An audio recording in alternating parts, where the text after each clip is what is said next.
Hey guys, இன்னைக்கு நம்ம ஒரு சூப்பரான மூவி தான் பார்க்க போகிறோம். ஸ்டார்டிங் சீனில் நம்ம ஹீரோயின் அமாராவை காட்டுறாங்க. நம்ம ஹீரோயின் வந்து இப்போது இமிக்ரேட் ஆகி போகிறதுக்காக அவங்க அப்ளை பண்ணுறதுக்காக வந்திருக்கா. ஆக்சுவலி இவளோட ஹஸ்பண்ட் பேர் சேஜ். அவன் வந்து ஒரு பெரிய பிஸ்னஸ் மேன். அவன் தன்னோட ஒய்ஃப் என்னெல்லாம் ஆசைப்படுறாலோ அதெல்லாமே பண்ணிடுவான். நம்ம ஹீரோயினுக்கு கேக்ஸ் ரொம்ப பிடிக்கும் அப்படின்றதுக்காக அவன் பேக்கரி ஓப்பன் பண்ணியிருக்கான். அவ்வளோ பெரிய பிஸ்னஸ் மேன் நம்ம ஹீரோயினுக்காக. ஸோ இவங்க லவ் ஸ்டோரி வந்து இந்த ஊருக்கே ரொம்ப தெரியும். அது ரொம்ப ஃபேமஸ் கூட சொல்லலாம். இவங்க இமிக்ரேட் ஆக போறான் அப்படின்னு சொல்லிட்டு அவங்க ஃபார்ம் வேணும் அப்படின்னு கேட்கும்போது அவங்க எல்லாருமே என்ன சொல்லிட்டு இருக்கீங்க, நீங்கள் அப்ராட்க்கு மூவ் ஆக போறீங்களா, இந்த மாதிரிலாம் நீங்கள் ஏன் பண்ணுறீங்க, இதெல்லாம் உங்கள் ஹஸ்பண்டுக்கு தெரியுமா, இல்லை எல்லாருமே சேர்ந்து தான் அப்ராட்க்கு மூவ் ஆக போறீங்களா அப்படின்னு சொல்லி ஏகப்பட்ட கொஷின் கேட்குறாங்க. நம்ம ஹீரோயின் வந்துட்டு தன்னோட ஹஸ்பண்ட் அவனை எப்படிலாம் பார்த்துக்கிட்டான் அப்படின்னு சொல்லிட்டு யோசிக்கிறா. நம்ம ஹீரோயினுக்கு வந்து ஒரு டைம் ரொம்பவே உடம்பு சரியில்லாமல் போயிருக்கு. அப்போ அவன் டாக்டர்ஸ் கிட்ட அமெரிக்காவிலேருந்து ஸ்பெஷலிஸ்ட் எல்லாத்தையுமே வர சொல்லுங்கள், நான் வந்து எவ்வளோ பணம் என்னோட சொத்தை அழிச்சு கூட என்னோட ஒய்ஃபை காப்பாற்றுறதுக்கு ரெடியாக இருக்கேன் அப்படின்னு பேசியிருக்கான். நம்ம ஹீரோயின் வந்து அப்போலேருந்து அவனை ரொம்பவே லவ் பண்ண ஸ்டார்ட் பண்ணியிருக்கான். முன்னாடியே அவங்க லவ் மேரேஜ் தான் இருந்தாலும் இதுக்கப்புறம் அவளுக்கு இன்னுமே அவனை எக்ஸ்ட்ரா ரொம்ப பிடிச்சிருந்துருக்கு.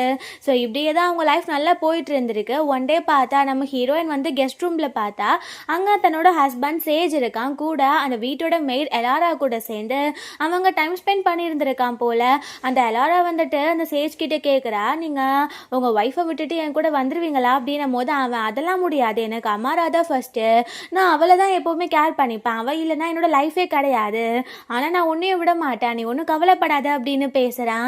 சம்மந்தமே இல்லாமல் நம்ம ஹீரோயினுக்கு ரொம்ப கஷ்டம். ஏன்னா தன்னோட ஹஸ்பண்ட் தனக்கு ரொம்ப லாயலாக தன்னை மட்டும்தான் லவ் பண்ணிட்டு இருக்கான் அப்படின்னு நினச்சிட்டு இருக்க டைமில் இந்த மாதிரி அவன் வீட்டோட மேட் கூட அஃபைரில் இருக்கான்னு தெரிஞ்சா அவளுக்கு எவ்வளோ கஷ்டமாக இருக்கும்.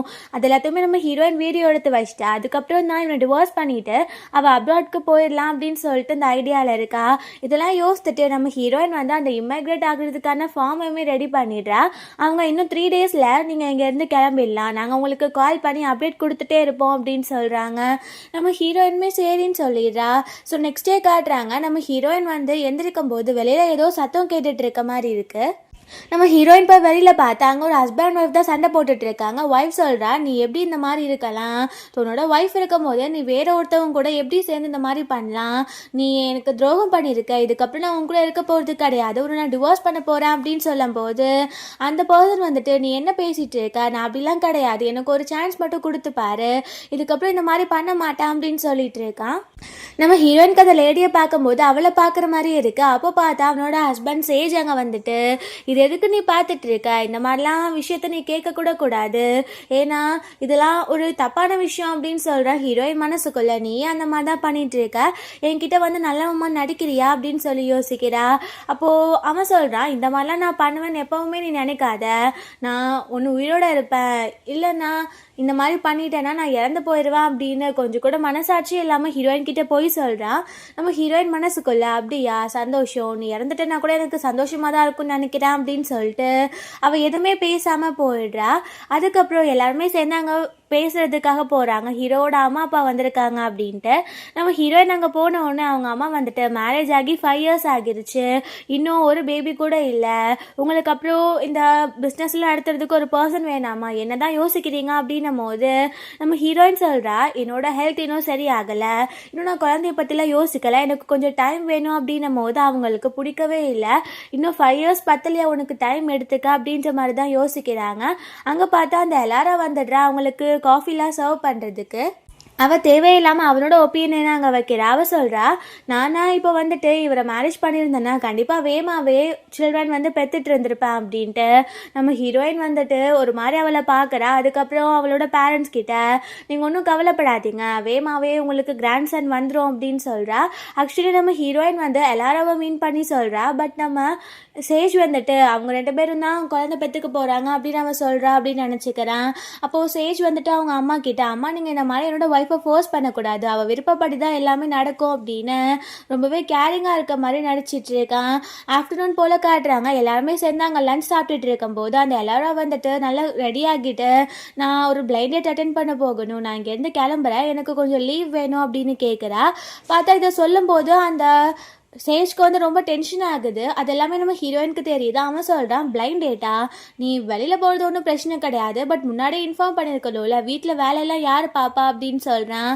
அப்போது அவள் இல்லை நான் முக்கியமாக இப்போ போய் ஆகணும், நான் வந்து உங்களுக்கு இப்போது லெட்டர் எழுதி தரேன் அப்படின்னு சொல்லிட்டு அவள் அங்கே இருக்க நோட்டில் வந்து ஏதோ எழுதிட்டு வந்து நம்ம ஹீரோ கிட்டே கொடுக்குறா.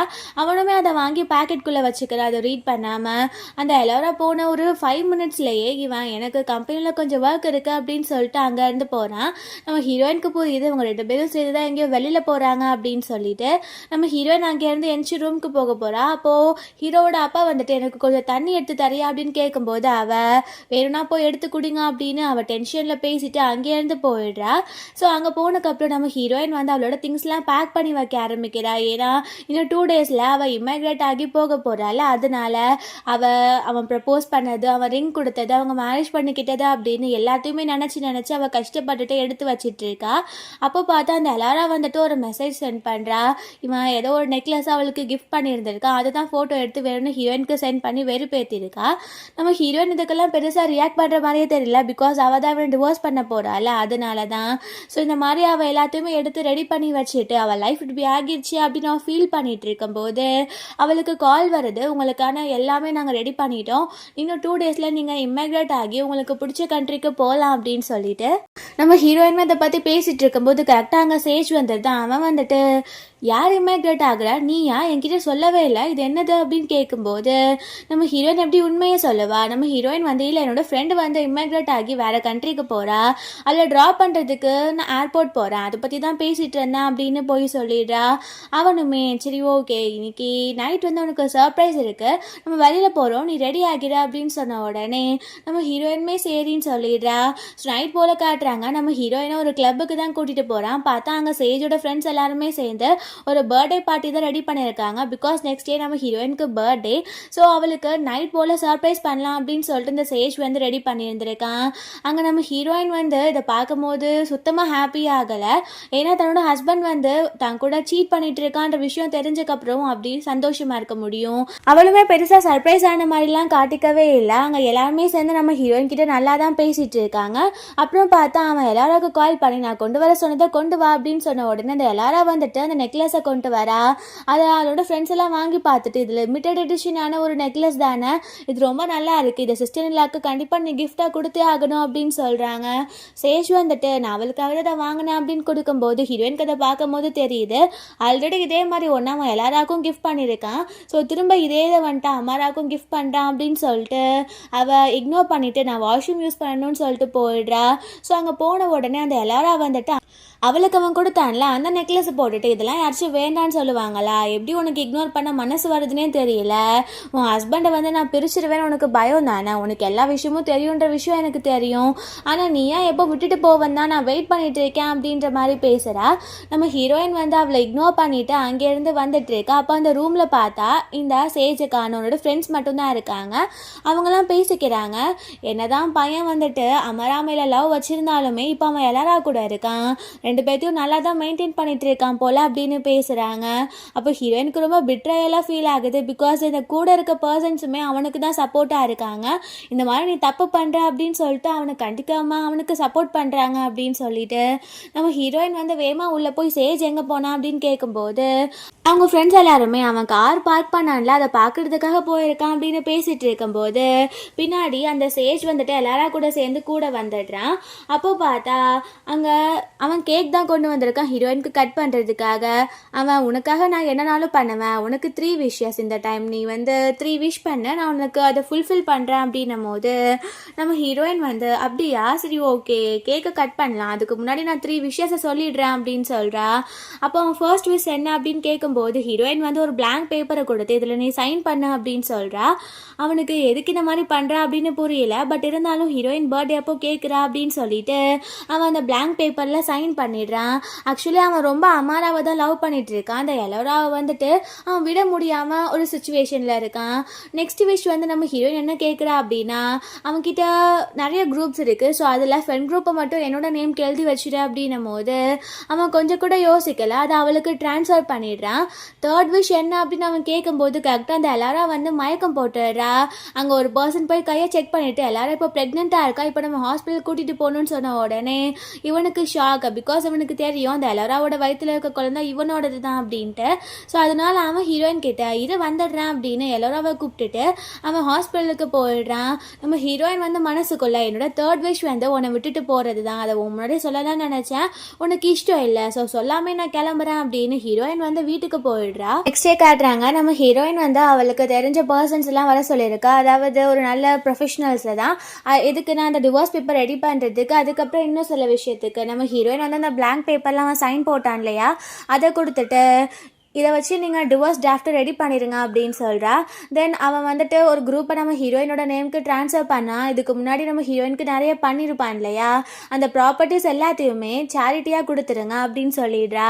அதுக்கப்புறம் இந்த எலோரா அப்புறம் தன்னோட ஹஸ்பண்ட்க்கு இருக்க அஃபயர் அவங்க ஃபோட்டோஸ் எல்லாமே ஹீரோயின் கிட்டே இருக்குது, அது எல்லாமே இந்த உலகத்துக்கே தெரிகிற அளவு பண்ணிடுங்க, இப்போ நான் இங்கேருந்து கிளம்புறேன், நான் வந்து எங்கே போயிருக்கேன்ற விஷயம் அவனுக்கு தெரியக்கூடாது அப்படின்னு சொல்லிட்டு நம்ம ஹீரோயின் அங்கேருந்து கிளம்பிடுறா. அவள் போன கொஞ்ச நேரத்துலேயே அங்கே சேஜ் வந்து வீட்டுக்கு வரான். நம்ம ஹீரோயின் வந்து அவனுக்கு கால் பண்ணி வீட்டில் உனக்கு சர்ப்ரைஸ் இருக்கா அப்படின்னு சொல்லியிருக்கா. ஸோ வீட்டுக்குள்ளே போய் பார்த்தா நம்ம ஹீரோயின் எங்கேயுமே காணோம். அங்கே டேபிளில் வந்து டிவோர்ஸ் பேப்பர் இருக்குது, அதில் அவன் சைன் போட்டதும் இருக்குது. ஸோ அவனுக்கு புரிஞ்சு போயிடுது அந்த பிளாங்க் பேப்பர் இதுதான் அப்படின்னு. அவன் எதுக்கு என்ன டிவோர்ஸ் பண்ணா, என்ன சம்மந்தமே இல்லாமல் நடந்துட்டுருக்கு அப்படின்னு கத்திட்டு இருக்கும்போது உள்ளே இருந்த அந்த பீப்புளெலாம் வராங்க. அவங்க சொல்கிறாங்க, உங்களோட ப்ராப்பர்ட்டிஸ் வந்து நீங்கள் அம்மாவுக்கு கொடுத்தீங்களோ அது எல்லாமே நாங்கள் சேரிட்டிக்கு கொடுத்துட்டோம் அப்படின்னு சொல்லிட்டு. அப்புறம் பார்த்தா அவனுக்கு அசிஸ்டன்ட் கால் பண்ணுறாங்க, பாஸ் நீங்களும் அந்த மெய்டும் ரிலேஷன்ஷிப்பில் இருக்க விஷயம் உலகத்துக்கே தெரிஞ்சு போச்சு, இப்போது ஷேர் ஹோல்டர்ஸ் எல்லாருமே நிறைய பணம் டிமாண்ட் பண்ணிட்டு இருக்காங்க அப்படின்ன உடனே அவன் அப்போ தான் நியூஸை பார்க்குறான். பார்த்தா மோசமாக போயிட்டுருக்கு இவனை பற்றி தப்பா. ஸோ இவனோட ஷேர்ஸ் எல்லாமே ரொம்ப டவுன் ஆகிட்டு இருக்கு. அவன் சொல்கிறான், இதெல்லாம் அம்மானாதான் பண்ணாலா அப்படின்னு கேட்கும்போது அவங்களுமே ஆமான்னு சொல்கிறாங்க. இவன் எல்லோரா மேலே டென்ஷன் ஆகுறான். பிகாஸ் அவங்க ஆல்ரெடி பேசியிருந்துருக்காங்க இந்த விஷயம் எப்போவுமே அம்மாராவுக்கு தெரியக்கூடாது அப்படின்னு. பட் இப்போ தெரிஞ்சிருச்சுல, அவன் வந்து அந்த எல்லாராவை சும்மாவே விடக்கூடாது அப்படின்னு டென்ஷன் ஆகுறான். ஸோ அந்த ப்ரொஃபஷனல்ஸுமே அங்கேருந்து போயிடுறாங்க. நம்ம ஹீரோயின் எங்கே போனா அப்படின்ற விஷயத்த சொல்லாமையே அவன் இங்கே கத்திட்டு இருக்கும்போது அவனோட பேரண்ட்ஸ் வந்துடுறாங்க. அவங்க அப்பா வந்து அவனை அடிச்சுட்டு, உனக்கு வேற பொண்ணா கிடைக்கல, அவள் உனக்கு பிடிக்கலன்னா ஏதாச்சும் நல்ல பொண்ணை மேரேஜ் பண்ணியிருக்கலாம்ல, ஒரு மெய்ட் கூட அஃபைரில் இருந்துட்டு அந்த விஷயம் உலகம் ஃபுல்லாக தெரிஞ்சிருச்சு, எனக்கு எவ்வளோ கேவலமாக இருக்குது தெரியுமா அப்படின்னு மோசமாக பேசுகிறாங்க. அப்போ அவங்க அம்மா வந்துட்டு, பிள்ளையை அடிக்காதீங்க, என்ன நடந்துச்சு நம்ம கேட்கலாம் அப்படின்னு சொல்லிட்டு இருக்காங்க. அப்போது அவன் வந்துட்டு, இப்போதைக்கு என்னால் எதுவும் பண்ண முடியாது, இந்த நியூஸை வந்து எப்படியாச்சும் நான் க்ளோஸ் பண்ண சொல்லியிருக்கேன், இப்போ நான் அந்த எல்லாராவை மீட் பண்ணணும், பிகாஸ் அவள் ப்ரெக்னெண்ட்டாக இருக்கா அப்படின்னும் போது அவங்க அப்பா ஷாக் ஆகிட்டு, என்ன அவள் ப்ரெக்னெண்ட்டாக இருக்காளா அப்படின்னு சொல்லி கேட்குறாரு. அவன் இப்போவே நான் ஹாஸ்பிட்டலுக்கு போகணும் அப்படின்னு சொல்லிட்டு ஹாஸ்பிட்டலுக்கு போயிடுறான். அங்கே பார்த்தா அந்த எல்லாரா வந்துட்டு அவனை கேரிங்காக பார்த்துக்கிறதுக்காக தான் வந்திருக்கான் அப்படின்னு ஹாப்பி ஆகுறா. அப்போ அவன் டென்ஷன் ஆகிட்டு, யாரை கேட்டு அமாரா கிட்ட நீ எல்லா விஷயத்தையும் ஷேர் பண்ண அப்படின்னு கேட்கும்போது அவள் வந்துட்டு, என்ன சொல்கிறா, அமாரா கிட்ட நம்மளை பற்றி நான் எப்போவுமே சொன்னதே கிடையாது அப்படின்னு போய் சொல்கிறா. பார்த்தா அவன் ஒரு பேப்பர் மாதிரி தூக்கி போடுறான். அந்த போஸ்டர் நம்ம ஹீரோயின் ரெடி பண்ணது, நீ எதுவுமே சொல்லாமல் தான் அவளுக்கு இந்த விஷயம் தெரிஞ்சிருக்கா, அவளுக்கு எல்லா விஷயமும் தெரிஞ்சிருச்சு, என்னோட அம்மாரா என்னை விட்டுட்டு போயிட்டா, உன்னால தான் அது எல்லாமே அப்படின்னும் போது எல்லாரும் சொல்கிறான், அப்போ நீ என்னை லவ் பண்ணவே இல்லையா, இப்போ உன் குழந்தைக்கு அம்மாவாக போகிறேன் நான், நீ எப்படி என்னை இப்படி ட்ரீட் பண்ணலாம் அப்படின்னும் போது அவன் கழுத்தை பிடிச்சி நெருக்கிறான். நான் உன்கிட்ட முன்னாடியே என்ன சொன்னேன், நான் வந்து ஆசைப்பட்டு உன்கிட்ட வரல, நீ தான் அட்வான்டேஜ் எடுத்துக்கிட்ட, உனக்கு அது ஞாபகம் இல்லையா அப்படின்னு சொல்லி கேட்குறான். அப்போ தான் ஃப்ளாஷ்பேக்கை காட்டுறாங்க. நம்ம ஹீரோ ஒரு பிஸ்னஸ் பார்ட்டி போயிட்டு ரொம்பவே ட்ரிங்க் பண்ணிட்டு வீட்டுக்கு வந்துட்டு இருக்கான். ஸோ நம்ம ஹீரோ ரொம்ப கஷ்டப்பட்டு ஸ்டெப்ஸில் ஏறி வரும்போது அந்த எல்லாரும் வந்துட்டு, வாங்க நான் உங்களை உங்கள் ரூமுக்கு கூட்டிகிட்டு போகிறேன் அப்படின்னு சொல்கிறா. ஆக்சுவலி அமாரா தூங்கிட்டா, இது மிட் நைட்னால. அப்போ பார்த்தா அவன் சொல்கிறான், நான் ட்ரிங்க் பண்ண அமாராவுக்கு பிடிக்காது, இந்த ஸ்மெல் அவளுக்கு அலர்ஜி, என்னை கொண்டு போய் கெஸ்ட் ரூமில் விட்டுரு அப்படின்னு சொல்லியிருக்கான். அப்போ அந்த எல்லாராமே கூட்டிகிட்டு போயிட்டு, நான் வந்து உங்களுக்கு ஹெல்ப் பண்ணுறேன் அப்படின்னு வேணும்னே அவளே தான் அவன்கிட்ட அட்வான்டேஜ் எடுத்துருந்துருக்கா. நெக்ஸ்ட் மார்னிங் எந்திரிக்கும் போது அவனே ஷாக், நான் எப்படி இந்த மாதிரிலாம் பண்ணேன், நான் அமாராவுக்கு துரோகம் பண்ணிட்டேனா அப்படின்னு சொல்லிட்டு. அந்த எல்லாரும் வந்துட்டு, நானா ஒன்றும் வரல, நீங்கள் தான் என்ன ஃபோர்ஸ் பண்ணீங்க, நீங்கள் தான் எனக்கு ரெஸ்பான்சிபிலிட்டி எடுத்துக்கணும், இல்லைன்னா கண்டிப்பாக இந்த விஷயத்த நான் அமாரா கிட்ட சொல்லிடுவேன் அப்படின்னு சொல்கிறா. அப்போ அவன் வந்துட்டு, நான் உன்கிட்ட ஒரு டீல் போடுறேன், நான் வந்து உனக்கு தேவையான எல்லாத்தையுமே பண்ணுறேன், ஆனால் நீ அமாரா கிட்டே இந்த விஷயத்தை எப்போவுமே சொல்லக்கூடாது, நீ எப்போவுமே இந்த மாதிரியே தான் இருப்ப, உனக்கு பிடிக்கலனா நீ சொல்லு, நான் உனக்கு காம்பன்சேட் பண்ணிடுறேன் அப்படின்னு சொல்லியிருக்கான். அப்போ அவன் வந்துட்டு என்ன பேசிகிட்டு இருக்கீங்க, நான் அமாரா கிட்டே சொல்ல மாட்டேன், நான் உங்கள் கூட இருக்கணும்னு தான் ஆசைப்பட்றேன் அப்படின்னு அவளாக தான் இந்த மாதிரி பண்ணியிருந்திருக்கா. ஆனால் இவன் ஒன்றும் நல்லவன்லாம் கிடையாது. பட் இதெல்லாமே அந்த எலாரானால தான். இதெல்லாம் யோசித்து பார்த்துட்டு இந்த எலாரா வந்துட்டு என்னை மன்னிச்சிடு, நான் இந்த மாதிரி பண்ண வைக்கக்கூடாது, எனக்கு நீ வேணும், அதனால தான் இந்த மாதிரி பண்ணிட்டேன் அப்படின்னு சொல்லும்போது அவன் எனக்கு நீயும் தேவை கிடையாது, உன் குழந்தையும் தேவை கிடையாது அப்படின்னு சொல்கிறான். அப்போது எல்லாரும் வந்துட்டு நீ என்ன பேசிகிட்டு இருக்க, அப்புறம் என் குழந்தை அப்பா இல்லாமல் வளருமா அப்படின்னு கேட்கும்போது அவன் வந்துட்டு இந்த பேபி இருந்தால் தானே அப்பா இல்லாமல் வளரும், நான் வந்து அபார்ஷன் பண்ணுறதுக்கு ரெடி பண்ணிட்டேன் அப்படின்னு சொல்கிறான். அப்போ அந்த எல்லாரும் வந்து சொல்கிறா, இது உன்னோட பேரண்ட்ஸ்க்கு தெரிஞ்சால் அவங்க ரொம்ப கஷ்டப்படுவாங்க, பிகாஸ் அவங்க வந்து ஒரு கிராண்ட் சன் வேணும்னு தான் நினச்சிட்டு இருக்காங்க. இப்போ வந்துட்டு இந்த மாதிரி சொல்லலாம் அப்படின்னும் போது அவன் அதுக்காக தான் உன்னை இப்போவே நான் அபார்ஷன் பண்ணுறதுக்கு கூட்டிகிட்டு போகிறேன் அப்படின்னு சொல்கிறான். அங்கே டாக்டர்ஸுமே வந்து அவளை அங்கேருந்து கூட்டிகிட்டு போக போகிறாங்க. அப்போது கரெக்டாக பார்த்தா அவனோட அம்மா அப்பா வந்துடுறாங்க. அவங்க அப்பா வந்துட்டு அந்த எல்லாராவை பிடிச்சிட்டு, நம்ம வீட்டோட குழந்தை இவ வயிற்றுல வளர்ந்துட்டுருக்கு, எப்படி உன்னால் இந்த மாதிரி பண்ண முடியும், எப்படி ஒரு குழந்தைய கொல்லணும்னு நினைக்கிற, நீ தப்பு பண்ணிவிட்டு அந்த குழந்தைய வேற கொல்லுவியா அப்படின்னு அவர் கேட்குறாரு. அப்போது அவன் வந்துட்டு அந்த எல்லாரும் பிடிச்சி தள்ளும் போது அவள் கீழே விழுந்து அவனுக்கு ப்ளீடிங் ஆக ஸ்டார்ட் ஆகிடுது. ஸோ வேமா டாக்டர்ஸ் வந்து அவளை அங்கேருந்து தூக்கிட்டு போகிறாங்க. இவன் பார்த்தா பைத்தியம் மாதிரி, அம்மாரா நீ எங்கே இருக்கன்ற விஷயம் எனக்கு தெரியும், உன்னை நான் கண்டுபிடிக்காம விட மாட்டான் அப்படின்னு சிரிச்சுட்டே அங்கேருந்து போகிறான். ஸோ இந்த பக்கம் காட்டுறாங்க நம்ம ஹீரோயின் வந்து ரீச் ஆகிட்டா அப்ராட்க்கு. ஸோ நம்ம ஹீரோயின் வந்து அங்கே ஒரு நியூ லைஃப்பை ஸ்டார்ட் பண்ண போகிறா. இந்த சைட் காட்டுறாங்க நம்ம ஹீரோயினுக்கு அம்மா அப்பாலாம் கிடையாது, ஆன்டி அண்ட் அங்கிள் மட்டும்தான். அவங்க வீட்டில் தான் நம்ம ஹீரோயின் இப்போ இருப்பா அப்படின்னு சொல்லி நினச்சிட்டு அங்கே அந்த சேஜ் போகிறான். அவன் போயிட்டு அந்த அங்கிள் கிட்ட இங்கே அமாரா வந்தால நான் அவளை மீட் பண்ணணும்னு சொல்லும்போது அவங்களுக்கும் இந்த நியூஸ் தெரியும்ல. ஸோ அந்த அங்கிள் அவனை போட்டு பயங்கரமாக அடிச்சுட்டு, எங்கள் பொண்ணு எங்கே போனால் உனக்கு என்ன, திரும்ப உன்கிட்ட மட்டும் வர மாட்டா, அவளுக்கு எப்படி உனக்கு துரோகம் பண்ண மனசு வந்துச்சுன்னே தெரியல அப்படின்னு சொல்லி திட்டிட்டு அவர் கேட்டை க்ளோஸ் பண்ணிடுறாரு. திரும்ப இந்த வீட்டு பக்கம் வந்துடாத அப்படின்னு சொல்லிட்டு. ஸோ அவன் வந்துட்டு இப்போ யார்கிட்ட தான் போய் கேட்குறது, யாருமே சொல்ல மாட்டேங்கிறாங்க, என் அமாரா எங்கே போனானே தெரியல அப்படின்னு சொல்லிட்டு இருக்கான். இந்த பக்கம் காட்டுறாங்க நம்ம ஹீரோயினை வந்து பின்னாடி இருந்து யாரோ ஒருத்தவங்க அமாரா அப்படின்னு கூப்பிடுறாங்க. ஹீரோயினுக்கே ஷாக்காக இருக்குது, நம்ம இந்த ஊருக்கு புதுசு, யார் ஒரு வேளை அந்த சேஜ் எதுவும் வந்துட்டானா அப்படின்னு பார்த்தா அங்கே ஹீரோயின் கூட படித்த பையன் ஹென்ரி தான் இருக்கான். அவன் ஆக்சுவலி ஸ்கூல் டேஸ்லேருந்து நம்ம ஹீரோயினை லவ் பண்ணிட்டு இருந்திருக்கான். பட் நம்ம ஹீரோயினுக்கு மேரேஜ் ஆனனால அவன் அப்ராட்க்கு மூவ் ஆன் ஆகிட்டு அவன் இங்கே அவனோட ஸ்டடீஸ்லாம் கண்டினியூ பண்ணுறான். ஆக்சுவலி அவன் ஒரு டாக்டர். அப்போது அந்த ஹென்ரி வந்துட்டு என்ன நீங்கள் பண்ணுற, ஹஸ்பண்டோட சேர்ந்து இங்கே வந்திருக்கியா அப்படின்னு கேட்கும்போது ஹீரோயின் சொல்கிறா, இல்லை எனக்கு டிவோர்ஸ் ஆகிடுச்சு அப்படின்னு சொல்லிட்டு. அவன் ஐயோ சாரி, நான் இன்டென்ஷனலாக கேட்கல, எனக்கு இந்த அப்டேட்லாம் கிடையாது, நான் ஒன்றும் இன்டென்ஷனலாக கேட்கல, நீ தப்பாக எடுத்துக்காத அப்படின்னு சொல்லும்போது நம்ம ஹீரோயினுமே சரின்னு சொல்கிறா. அப்போது ஹென்ரி வந்துட்டு நான் பக்கத்தில் தான் இருக்கேன், உனக்கு ஏதாச்சும் தேவைன்னா நீ எனக்கு கால் பண்ணு, நான் வரேன் அப்படின்னு சொல்லிடுறான். ஹீரோயினுமே ரொம்ப ஹாப்பி ஆகிட்டு அங்கேருந்து போகும்போது ஹென்ரி அவங்க அப்பாவுக்கு கால் பண்ணிவிட்டு, நீங்கள் எல்லா பிளைண்ட் டேட்டுமே கேன்சல் பண்ணுங்கள், இப்போ எனக்கு பிடிச்ச பர்சன் திரும்ப என் லைஃப்பில் வர போகிறாங்க அப்படின்னு சொல்லிட்டு இருக்கான். ஸோ 2 days லேட்டர் காட்டுறாங்க நம்ம ஹீரோயினுக்கு அவளோட டேரக்டர் கால் பண்ணுறாரு.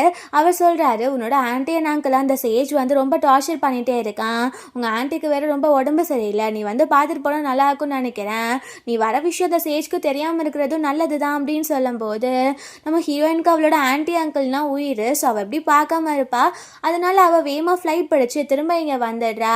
ஸோ நம்ம ஹீரோயின் வந்து வீட்டுக்கு வந்ததுக்கப்புறம் அவங்க அங்கிள் வந்துட்டு எதுக்குமா தேவையில்லாமல் நீங்கள் வந்த, நான் உங்கள் ஆன்ட்டியை பார்த்துப்பேன், இப்போ அந்த சேஜோட கண்ணை நீ மாட்டினா உன்னை சும்மா விட மாட்டான், உன்னை டார்ச்சர் பண்ணுவான் அப்படின்னு சொல்லும்போது நம்ம ஹீரோயின் வந்து அவனை பற்றி நீங்கள் யோசிக்காதீங்க, எனக்கு ஆன்ட்டி தான் முக்கியம், இப்போ அவங்களுக்கு உடம்பு சரியில்லை, நம்ம ஹாஸ்பிட்டலில் போய் கண்டிப்பாக செக் பண்ணி ஆகணும் அப்படின்னு சொல்லிட்டு அவள் ஹாஸ்பிட்டலுக்கு அவங்க ஆன்ட்டியை கூட்டிகிட்டு போகிறா.